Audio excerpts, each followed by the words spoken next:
بسم الله الرحمن الرحيم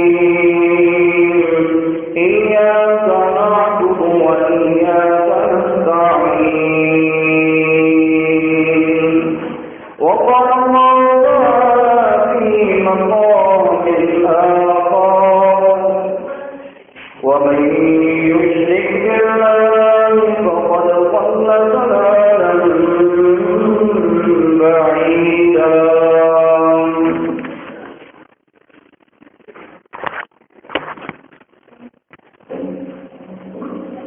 ہر قسم کی حمد و ثنا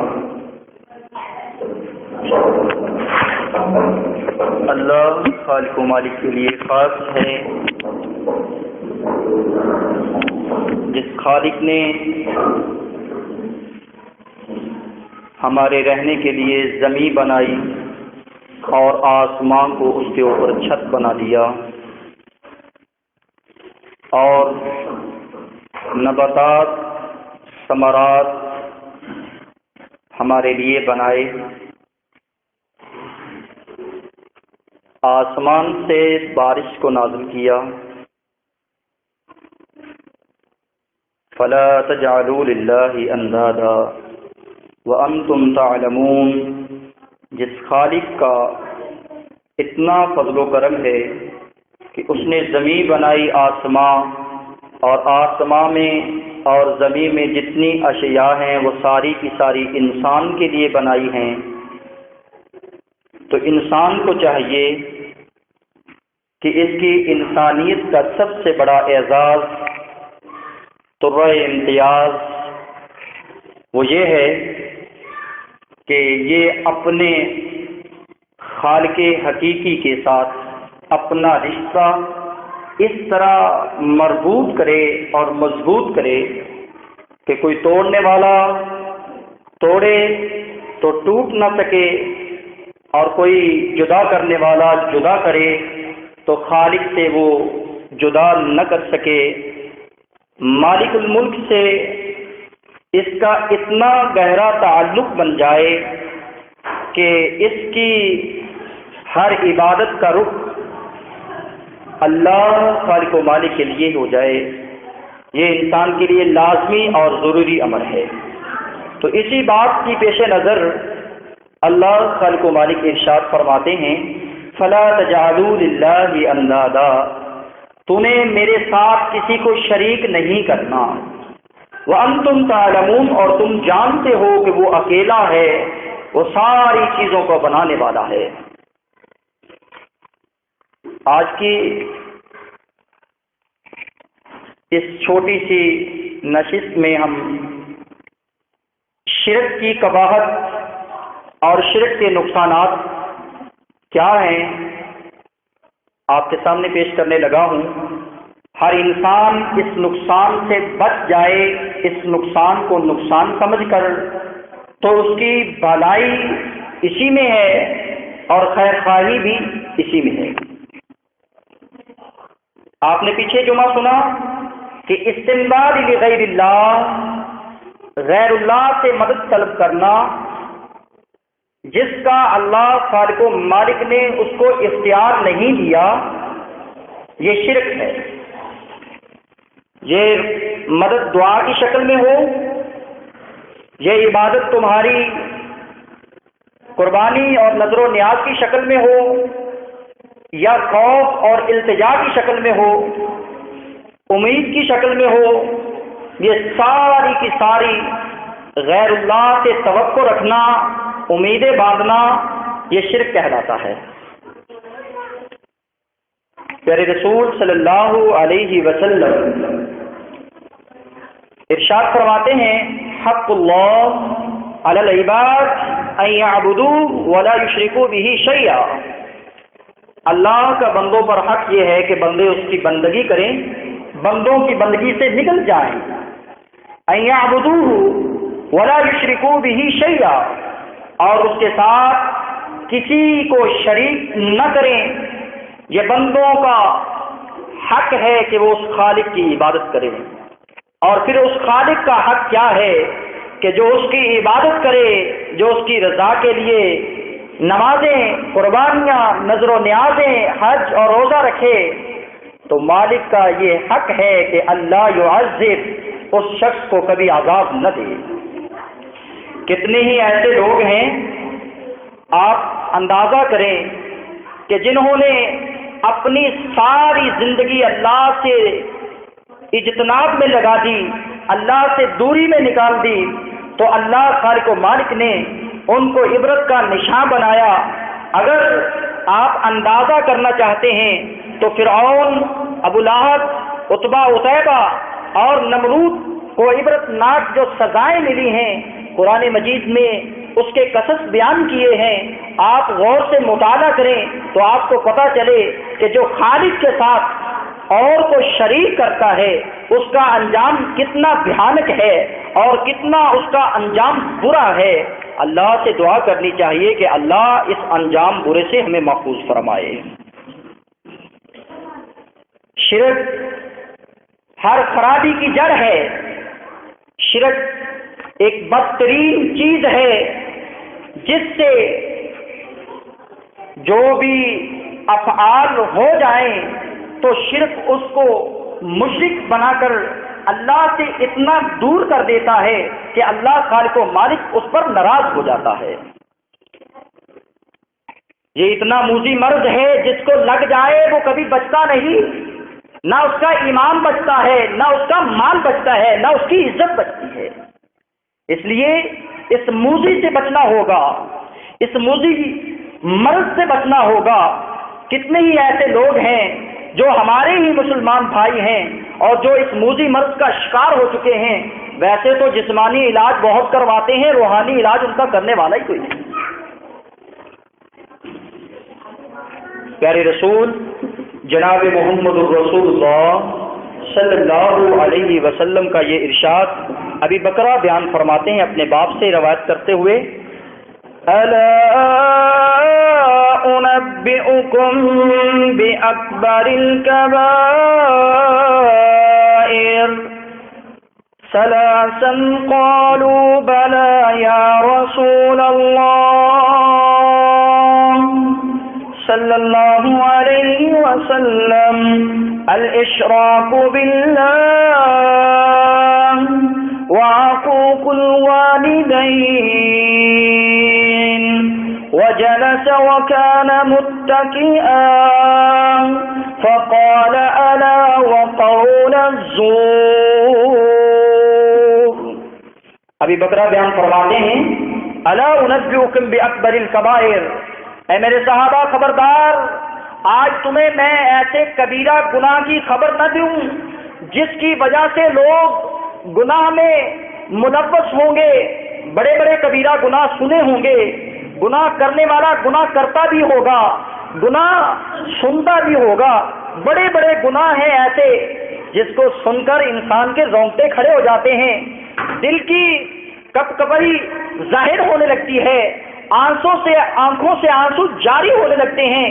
اتنے بڑے بڑے گناہ ہیں، لیکن اللہ کے رسول صلی اللہ علیہ وسلم نے ارشاد فرمایا وہ سارے اللہ معاف کر دیتا ہے، لیکن یہ ایک بہت بڑا بھیانک اور کبیرہ گناہ ہے جس کو اللہ معاف کبھی نہیں کرے گا۔ وہ الاشراک باللہ، وہ اللہ کی ذات کے ساتھ شریک کرنا ہے۔ اللہ کی ذات ایک ہے، اس کو سمجھنا کہ یہ دو ہے، یہ اس کا بیٹا ہے، یہ اس کی بیوی ہے، یہ شرک ہے۔ عیسائی لانتی ہوئے دنیا کے ملعون ترین شخص ہیں، یہودی ملعون ہیں۔ سبب کیا ہے؟ سبب یہی ہے کہ انہوں نے اللہ کی ذات کے ساتھ شرک کیا ہے۔ اللہ کی صفات میں شرک کرنے والا، اللہ کی صفتیں ہیں روزی دینا، سمجھنا کہ کوئی اور بھی روزی رساں ہے یا روزی دینے کے لائق ہے، اس کو لائق سمجھنے والا یہ اللہ کی صفت کے ساتھ اس کو متصف کر رہا ہے اور اللہ کے ساتھ اس کو ساجی اور برابر بنا رہا ہے۔ تو فرمایا الاشراک باللہ، سب سے زیادہ کبیرہ گناہ کائنات میں ہے تو اللہ کی ذات کے ساتھ شرک ہے۔ اس کے بعد عقوق الوالدین، والدین کے ساتھ حسن سلوک نہ کرنا، والدین کی فرما برداری نہ کرنا، والدین کے ساتھ اچھا رویہ اختیار نہ کرنا، والدین کا نافرمان، یہ کبیرہ گناہ کا مرتکب ہے۔ اور تیسرا میرے رسول صلی اللہ علیہ وسلم ارشاد فرماتے ہیں، آپ ٹیک لگا کے بیٹھے ہوئے تھے اور سیدھے ہو کے بیٹھ کے کہا، معاشرے میں جھوٹی گواہی دینا، جھوٹی قسم کھانا، یہ سب سے کبیرہ گناہ ہے، سب سے بڑا کبیرہ گناہ شرک ہے، اس کے بعد والدین کی نافرمانی ہے، اس کے بعد جھوٹی گواہی ہے۔ اور ہمارا معاشرہ دیکھو، ہمارے معاشرے کا جائزہ لو، تجزیہ کرو، تمہیں لوگ نظر آئیں گے، کوئی جھوٹی گواہی دوست کی دیتا ہوا نظر آئے گا، کوئی اپنی رعایا کی دیتا ہوا نظر آئے گا، کوئی مظلوم کو بٹھانے کے لیے جھوٹی گواہی دیتا ہوا نظر آئے گا۔ اس ملک میں قحط نہ آئے تو اور کیا آئے، اس میں غضب نہ آئے تو اور کیا آئے، اللہ کی ناراضگی کا باعث نہ بنے تو اور کیا بنے۔ جس ملک میں شرک باللہ عام ہو، جس ملک میں والدین کو اچھی نظروں سے نہ دیکھا جائے، جس ملک میں مظلوم کے ساتھ ظلم کیا جائے اور شہادت زور کی گواہیوں کو عام کیا جائے، اس میں اللہ خالق و مالک اس ملک کے باشیوں پر کیسے راضی ہو سکتا ہے؟ یہ اللہ کی ناراضگی کا سب سے بڑا سبب ہے کہ اللہ کے ساتھ شرک کرنا۔ پیارے پیغمبر جناب محمد رسول اللہ صلی اللہ علیہ وسلم کے اس ارشاد گرامی سے پتہ چلا کہ کبیرہ گناہوں میں سے سب سے کبیرہ گناہ اللہ کی ذات کے ساتھ شرک ہے۔ اور ای ذنب اکبر، سب سے زیادہ کبیرہ گناہ اور کون سا ہے؟ فرمایا ان تجعل للہ ندا، تو اللہ کے ساتھ کسی اور کو بھی پکارے مدد کے لیے، امید کے لیے، اولاد کے لیے، رزق کے لیے، کاروبار کی بندش کے لیے، تو کہے کہ میری مدد کر، حالانکہ اللہ خالق و مالک نے اس سے اسباب کو چھین لیا ہے، وہ تو خود اپنی مدد نہیں کر سکتا، وہ تیری کیسے مدد کرے گا؟ یہ سب سے بڑا کبیرہ گناہ ہے۔ رسول اللہ صلی اللہ علیہ وسلم کے اس ارشاد سے پتہ چلتا ہے ان تجعل للہ ندا، عظیم گمراہی کا باعث، سب سے بڑی گمراہی اللہ کے ساتھ شرک کرنا ہے۔ ومن یشرک باللہ فقد ضل ضلالا مبینا، جو اللہ کی ذات کے ساتھ شرک کرے گا، شریک بنائے گا، فقد ضل، تحقیق وہ گمراہ ہو چکا ہے، تحقیق وہ گم ہو چکا ہے، ہدایت کے راستے سے بھٹک چکا ہے۔ ضلالا مبینا، ایسے بھٹکا ہے جیسے روز روشن کی طرح لوگ اظہر من الشمس، سورج کو دیکھتے ہیں کہ وہ ظاہر ہے، اسی طرح وہ بھی گم ہو چکا ہے، واضح گمراہی میں پڑ چکا ہے، گمراہی کے گھٹا توپ اندھیروں میں گر چکا ہے، اس کو کوئی راہ بتانے والا نہیں ہے، وہ گم ہے، اس کی عقل گم ہے، اس کی سمجھ اور شعور گم ہو چکا ہے، اس کو کوئی پتہ نہیں کون ہے ہمارا خالق، کون ہے زمین و آسمان بنانے والا، کون ہے رزق دینے والا اور کون ہے اولادیں دینے والا، کون ہے شفا دینے والا، کون ہے غذا دینے والا، اس کو کوئی پتہ نہیں۔ فقد ضل ضلالا مبینا، وہ بہت بڑی گمراہی میں گر چکا ہے۔ شرک کرنے والا بہت بڑا گناہ کرتا ہے، اور عظیم گناہ وہ عظیم جو سب سے زیادہ بڑا ہو، فرمایا وَمَن يُشْرِكْ بِاللَّهِ فَقَدِ افْتَرَىٰ اسْمًا عَظِيمًا، تحقیق اس نے بہت بڑا جھوٹ باندھا ہے، بہت بڑا گناہ کیا ہے۔ پتہ چلا موحد آدمی اللہ کے حکموں کی تصدیق کرتا ہے، مشرک آدمی اللہ کے ساتھ شرک کر کے اللہ کے قرآن کی، رسول اللہ صلی اللہ علیہ وسلم کے فرمان کی تکذیب کرتا ہے، اور بہت بڑے گناہ کا، عظیم گناہ کا باعث بن جاتا ہے، جس سے اللہ کی ناراضگی ظاہر ہوتی ہے۔ پیارے رسول صلی اللہ علیہ وسلم نے فرمایا یہ مہلک گناہ ہے، مہلک گناہ میں یہ شامل ہے۔ آج آپ نے سنا ہوگا کہ فلاں بیماری جسم کو لگ جائے، جسم ہلاک ہو جاتا ہے، جسم تھک جاتا ہے، ٹوٹ جاتا ہے، بیچارہ ایسے طاقت سے مفلوج ہو جاتا ہے کیونکہ اس کو فلاں بیماری لگ چکی ہے۔ ابو ہریرہ اس حدیث کے راوی ہیں، اللہ کے رسول نے 7 مہلک گناہ بیان کیے، 7۔ اللہ سے دعا ہے اللہ ان 7 گناہوں سے بچنے کی اللہ توفیق نصیب فرمائے۔ اجتنبوا السبع الموبقات قيل يا رسول الله وما هن قال الشرك بالله والسحر وقتل النفس التي حرم الله إلا بالحق وأكل الربا وآكل مال اليتيم وتولي يوم الزحف وقذف المحصنات المؤمنات الغافلات. یہ بخاری اور مسلم کی روایت ہے. فرمایا اجتنبوا السبع الموبقات، 7 ہلاک کر دینے والے گناہوں سے اجتناب کر لو، پرہیز کر لو، پرہیز کو اختیار کر لو، بچ جاؤ گے، جہنم کے انگاروں سے بچ جاؤ گے، جنت کے وارث بن جاؤ گے. وہ 7 گناہ کون سے ہیں؟ سب سے مہلک گناہ الشرک باللہ، اللہ کی ذات کے ساتھ شرک کرنا ہے. والسحر، جادو کرنا. آج معاشرے میں جادو بھی عام ہے، شرک بھی عام ہے. وقتل النفس التي حرم اللہ الا بالحق، جانوں کو بے جا قتل کرنا. وہ ایسے لوگ قاتل ہیں جو بے جا لوگوں کا خون کرتے ہوئے نظر آتے ہیں. فرمایا یہ ہلاک کر دینے والا گناہ ہے. آکل الربا، سود کھانا. وآکل مال الیتیم، یتیم کا مال کھانا. وتولی یوم الزحف، اور پاک دامن عورتوں پر تہمت لگا دینا کہ تو بری ہے، چاہے وہ خامد ہو، چاہے وہ بھائی ہو، چاہے وہ باپ ہو. پاک دامن عورتوں پر تہمت لگانا معاشرے کا سب سے بڑا گھٹیا ترین گناہ ہے. فرمایا جتنے گناہ ہلاک کرنے والے ہیں ان گناہوں میں یہ بھی شامل ہے کہ عورتوں پر تہمت لگانا. وقذف المحصنات الغافلات، اور جنگ کے دوران پیٹ پھیر کر بھاگ آنا.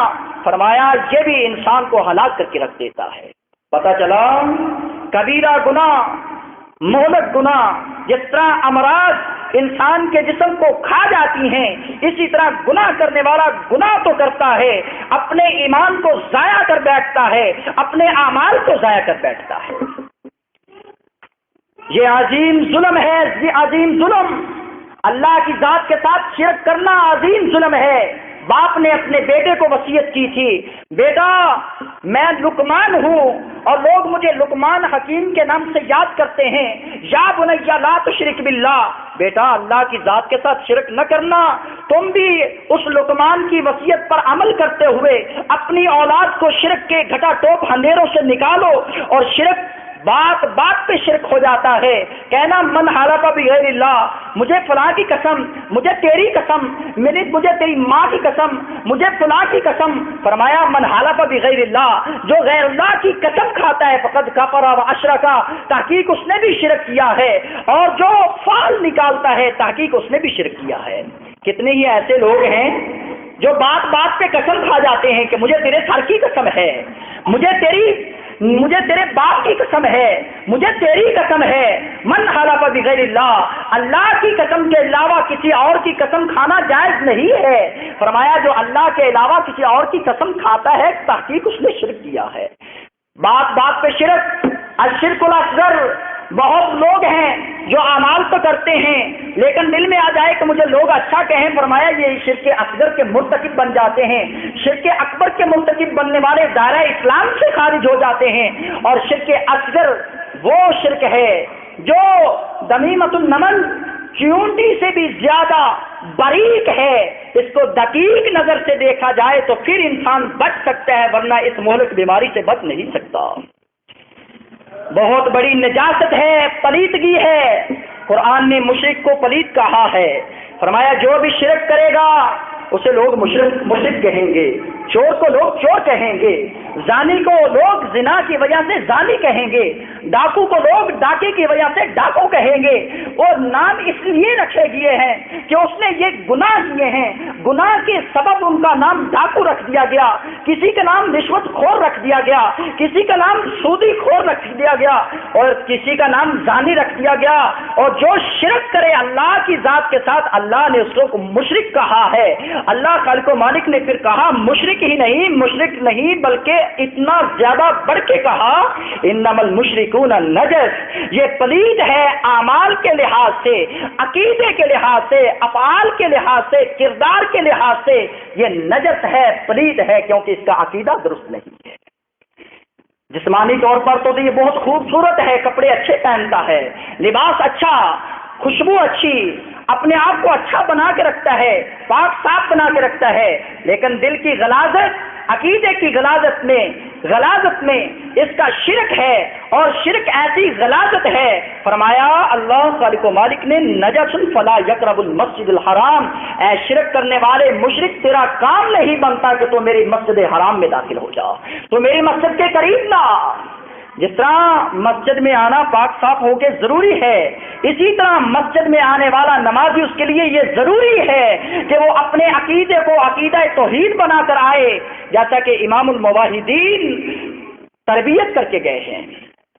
پیارے رسول صلی اللہ علیہ وسلم ارشاد فرماتے ہیں، اے انسان، اکبر الکبائر الاشراک باللہ، کبیرہ گناہوں میں سے جیسے شرک باللہ، اللہ کی ذات کے ساتھ شرک کرنا بہت بڑا کبیرہ گناہ ہے۔ کل یہ قیامت کا دن ہوگا، اس کے لیے ہلاکت ہوگی، بربادی ہوگی، یہ روتا ہوا نظر آئے گا۔ وویل للمشرکین، فرمایا ویل ہے، ہلاکت ہے، بربادی ہے ان مشرکوں کے لیے جنہوں نے اللہ کی ذات کے ساتھ شرک کیا ہے۔ قل سیروا فی الارض، تم زمین کی سیر کرو، تم دیکھتے پھرو، فانظروا کیف کان، تم اپنی آنکھوں کے ساتھ دیکھو گے کیف کان عاقبۃ الذین من قبل، جو تم سے پہلے آ چکے، وہ عاد تھے، وہ ثمود تھے، وہ یغوث اور بد سوا یغوث یعوق نصر کو پوجنے والے تھے، وہ لات عزا کی پوجا کرنے والے تھے۔ اللہ خالق و مالک نے ان کا نام ہستی سے مٹا دیا ہے، آج ان میں سے تمہیں کوئی باقی نظر نہیں آئے گا۔ فرمایا اسی طرح جو شرک کرے گا اللہ خالق و مالک اس کا بھی نام و نشان دنیا سے مٹا دے گا، اس کا نام و نشان دنیا میں نہیں ہے۔ من قبل کان اکثرهم مشرکین، وہ تم میں سے جو پہلے تھے وہ اکثر اللہ کی ذات کے ساتھ شرک کرنے والے تھے، ان کے عمل اگرچہ جتنے مرضی اچھے تھے، مساجد کو وہ تعمیر کرتے تھے، لوگوں کو پانی پلایا کرتے تھے، یتیموں کا خیال کیا کرتے تھے، فرمایا ان کے سارے اعمال اللہ نے غارت کر دیے ہیں، نیست و نابود کر دیے ہیں، ان کے عمل کا اللہ کوئی صلہ نہیں دے گا، کیونکہ انہوں نے اللہ کے ساتھ شرک کیا ہے۔ ما کان للمشرکین ان یعمروا مساجد اللہ، مشرکین اللہ کی مساجد کو آباد کرتے ہیں، یہ ان کا مساجد کو آباد کرنا، مسجد کی دیکھ بھال کرنا کسی کام کا نہیں، بے فائدہ ہے اور بیکار ہے۔ اور مساجد کو تو وہ لوگ آباد کر سکتے ہیں من آمن باللہ، جن کا عقیدہ توحید ہے کہ ہم اپنے اللہ پر ایمان لائے، آخرت کے دن پر ایمان لائے، اور ساتھ ساتھ انہوں نے نمازیں بھی ادا کی۔ وَأَقِیمُوا الصَّلَاةَ وَآتُوا الزَّکَاةَ، نماز کو قائم کیا کرو، زکات کو ادا کیا کرو۔ وَلَا تَکُونُوا مِنَ الْمُشْرِکِینَ، اور مشرکین کی صف میں نہ ہو جانا۔ اور شرک اور مومن میں فرق یہ صرف نماز ہے۔ پیارے رسول صلی اللہ علیہ وسلم پھر ارشاد فرماتے ہیں، دنیا جہان کے لوگوں، وَلَوْ أَشْرَكُوا لَحَبِطَ عَنْهُمْ مَا كَانُوا يَعْمَلُونَ أَلَا لَا يَحُجُّ بَعْدَ الْعَامِ مُشْرِك، مشرک حج بھی کر کے آ جائے اس کا حج ضائع ہو جاتا ہے۔ مشرک کے جتنے زمین آسمان کے برابر اعمال ہوں، اللہ فرماتے ہیں اس کے اعمال کو ضائع کر دیا جائے گا۔ اے بندہ مواہب، اگر تو گناہ گار ہے، زمین آسمان کے خلا کے برابر گناہ لے کے آ جا، میرے ساتھ تو ملاقات کر، لا تشرک باللہ، تو میرے ساتھ کسی کو شریک نہ کیا ہوگا، تیرا اللہ خالق و مالک زمین آسمان کے برابر جتنے گناہ ہیں وہ سارے معاف کر دے گا، تیرے شرک کو کبھی معاف نہیں کرے گا۔ اللہ سے دعا ہے کہ اللہ خالق و مالک اس مہلک بیماری سے اور اس موذی گناہ سے بچنے کی توفیق نصیب فرمائے۔ اقول قولی ھذا واستغفر اللہ۔